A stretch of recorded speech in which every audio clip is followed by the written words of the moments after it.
Hey guys, এখন আমি আছি চেন্নাইতে। আর চেন্নাই এইটা হচ্ছে আমার রুম, পেছনের দিকে যেটা দেখতে পেলে। আর আমার রুম থেকে সূর্যের যে ভিউটা সকাল সকাল, সত্যি গাইজ খুব সুন্দর লাগে। আর প্রত্যেক দিনের মতো আজকেও ভোরবেলা উঠে রান্না বান্না কমপ্লিট করলাম। আর রান্না বান্না করতে সত্যিই আমার খুব ভালো লাগে গাইজ, কিন্তু সত্যি কথা বলতে আমি সেরকম একটা রান্না বান্না পারি না। তাই রান্না বান্না শেষ করে বেরিয়ে পড়লাম ডিউটি যাওয়ার জন্য। আর আমাদের গাড়ি এখানে প্রায় পৌঁছেই গেছিলো রুমের সামনে।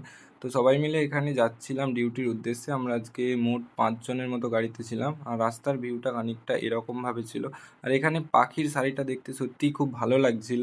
সত্যি বলতে পাখি এখন প্রায় দেখতে পাওয়া যায় না বললেই চলে। আর এখানের আবহাওয়াটা মোটামুটি গাইজ নয় ঠান্ডা নয় গরম এরকম। জানোই তো, অনেকে চেন্নাই থাকো তো জানো কীরকম কী আবহাওয়া। আর এখানে রাস্তাঘাটটা কিছু কিছু জায়গায় এতটাই খারাপ যায়, হিলতে দুলতে কোনো রকমভাবে চলে গেলাম কোম্পানির কাছে। আর আজকে গাইজ দিনটা ছিল রবিবার, সেই কারণের জন্য এখানে পাস পাঞ্চিং করে ঢুকে গেলাম কোম্পানির ভেতরে।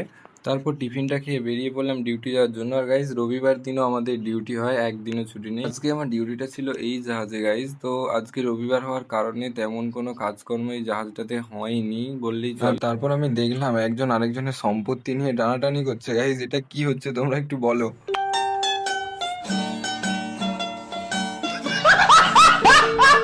তো আমরা ডিউটিতে থাকলে গাইজ এইভাবেই হাসি মজা করি তো, কারণ জানো তো ভাই ঘর থেকে অনেকটা দূরেই রয়েছি। আর এখানে এসে দেখলাম একজন ফোন নিয়ে পড়াশুনো করছে গাইজ। আর দেখতে দেখতে খাওয়া দাওয়া শেষ করে বিকেল হয়ে গেল। আর বিকেল হওয়ার পরে এখানে গাড়ির জন্য আমি অপেক্ষা করছিলাম, গাড়ি চলে এলো। তো আমরা ফাইনালি ডিউটি থেকে চলে যাচ্ছি রুমের উদ্দেশ্যে।